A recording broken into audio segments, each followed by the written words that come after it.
ជំរាបសួរបងប្អូនអ្នកស្ដាប់ទាំងអស់គ្នានៅក្នុងថ្ងៃនេះខ្ញុំមានប្រធានបទមួយចង់និយាយពីការជឿជាក់លើខ្លួនឯងហើយសង្ឃឹមថាវានឹងក្លាយទៅជាប្រយោជន៍សម្រាប់បងប្អូនអ្នកដែលគាត់បានស្ដាប់នៅវីដេអូនេះទាំងអស់គ្នាការជឿជាក់គឺជារឿងមួយដ៏សំខាន់ដែលមនុស្សយើងមិនអាចខ្វះបានទេនៅពេលដែលយើងចង់ទទួលបានអ្វីមួយជាដុំកំភួនចង់ធ្វើការងារណាដែលធំដុំ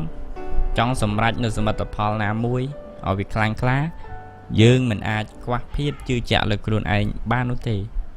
ការជឿជាក់លើខ្លួនឯងវាគឺជាដើមហេតុមួយឲ្យយើងខំប្រឹងឲ្យយើងខំតស៊ូឲ្យយើងខំពុះពៀឲ្យយើងអត់ធ្មត់ទៅនឹងឧបសគ្គទៅនឹងបញ្ហាដែលកើតមានឡើងចំពោះមុខវាគឺជាគ្រឹះមួយទៀតដែលធ្វើឲ្យយើងបំពេញកិច្ចការងារណាមួយអស់ពីសមត្ថភាពរបស់យើងមនុស្សដែលគ្មានការជឿជាក់លើខ្លួនឯងធ្វើអ្វីមួយមិនអស់ពីសមត្ថភាពទេដោយសារតែមិនទុកចិត្តលើខ្លួនឯងដោយសារតែមានភាពភ័យខ្លាចដោយសារតែចាញ់ស្រាបគេខ្លាចគេខ្លាំងពេកដូច្នេះសមត្ថភាពរបស់ខ្លួនឯងអាចនឹងបញ្ចេញបានត្រឹម50ឬក្រោមនឹងទៅទៀតដូច្នេះយើងរំពឹងចង់បានផលល្អយ៉ាងម៉េចកើតខណៈពេលដែលយើងបញ្ចេញវាមិនអស់ពីខ្លួនប្រាណយើងផងនោះដូច្នេះហើយទើបទាមទារឲ្យយើងមានការជឿជាក់លើខ្លួនឯងជឿជាក់លើខ្លួនឯងវាគឺជាឫសគល់នៃក្តីសង្ឃឹមមួយដែលធ្វើឲ្យយើងខំប្រឹងតទៅមុខទៀតដែលធ្វើឲ្យខ្លួនឯងក្លាយទៅជាមនុស្សដ៏មានសមត្ថភាពអាចទីពឹងខ្លួនឯងបានយើងធ្លាប់ឮពាក្យមួយថាខ្លួនជាទីពឹងរបស់ខ្លួនហើយពាក្យមួយនោះព្រះសម្មាសម្ពុទ្ធព្រះអង្គប្រាប់យើងមកប្រាប់ពុទ្ធបរិស័ទថាឲ្យយកខ្លួនឯងជាទីពឹងរបស់ខ្លួនឯងប៉ុន្តែខ្លួនដែលជាទីពឹងរបស់ខ្លួនឯងបានវាតតែខ្លួនឯងនោះគឺមានចំណេះដឹងដែរមានសមត្ថភាពដែរមានបញ្ញាដែរបើសិនណាជាខ្លួនហ្នឹងអត់មានសមត្ថភាពទេគ្មានចំណេះដឹងគ្មានបញ្ញានោះទេมันអាចទីពឹងបានទេมันត្រឹមតែថាទីពឹងខ្លួនឯងមិនកើតនាំទុកដល់អ្នកដទៃទៀតក៏ថាបានដែរអញ្ចឹងតើតែខ្លួនឯងជាមនុស្សមានបញ្ញាសមត្ថភាពស្មារតីជំនាញចំណេះដឹងទើបអាចទីពឹងទៅលើខ្លួនឯងកើតហើយជាមនុស្សដែលចាប់ផ្ដើមឡើងដោយការជឿជាក់លើខ្លួនឯងមាន confidence នៅពេលដែលយើងជឿជាក់លើខ្លួនឯងហើយយើងនឹងខំប្រឹងរកតនន័យរកព័ត៌មានរកចំណេះដឹងរកចំណេះជំនាញជាច្រើនយកមកដាក់ក្នុងខ្លួនឲ្យខ្លួនឯងក្លាយទៅជាមនុស្សមានសមត្ថភាពបើយើងប្រៀបធៀបទៅយើងមើលពេលដែលខ្យល់បក់ស្នោវាងាយនឹងរហើបវាងាយនឹងបក់បោកទៅតាមខ្យល់ណាផ្ទុយអំពីថ្មដែលវាមិនងាយរង្គើទៅតាមខ្យល់នោះទេដោយសារតែថ្មវាធ្ងន់ស្នោវាស្រាលអញ្ចឹងមនុស្សដែលមានការជឿជាក់លើខ្លួនឯងហើយគេខំប្រឹងបង្កើតនៅសមត្ថភាពខ្លួនឯងក្រេបជញ្ជក់យកចំណេះវិជ្ជាខំប្រឹងធ្វើឲ្យខ្លួនឯងមានជំនាញច្បាស់លាស់ប្រៀបបីដូចជាខ្លួនឯងកំពុងតែពង្រឹងខ្លួនឯងឲ្យទៅជាថ្មមួយដែលមិនងាយរំជើបរំជួលទៅតាមខ្យល់អញ្ចឹងឯងខ្យល់វាហាក់បីដូចជាបញ្ហាឧបសគ្គនៅក្នុងជីវិតរបស់យើងប៉ុន្តែបើយើងអត់ខំទេយើងទុកខ្លួនឯងឲ្យទនេចោលមិនខំធ្វើអីក៏តែពីពឹងពាក់គេមានបញ្ហាអីរកគេនេះឲ្យជួយរកគេនោះឲ្យជួយ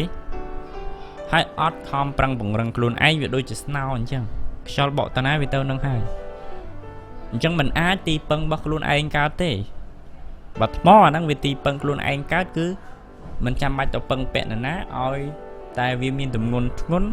ខ្យល់បក់លែងរង្គើហើយអញ្ចឹងមនុស្សដែលមានភាពជឿជាក់លើខ្លួនឯងគឺគេជឿជាក់របៀបហ្នឹងថាខ្លួនគេមានសមត្ថភាពទោះបីជាគ្មានអ្នកដទៃធ្វើជាខ្នងបង្អែកពឹងពាក់អាស្រ័យក៏គេអាចនៅតែ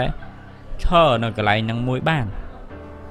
ហើយមនុស្សមានសមត្ថភាពបែបហ្នឹងមនុស្សដែលមានភាពជឿជាក់បែបហ្នឹងគឺ ធ ធ្វើអ្វីមួយ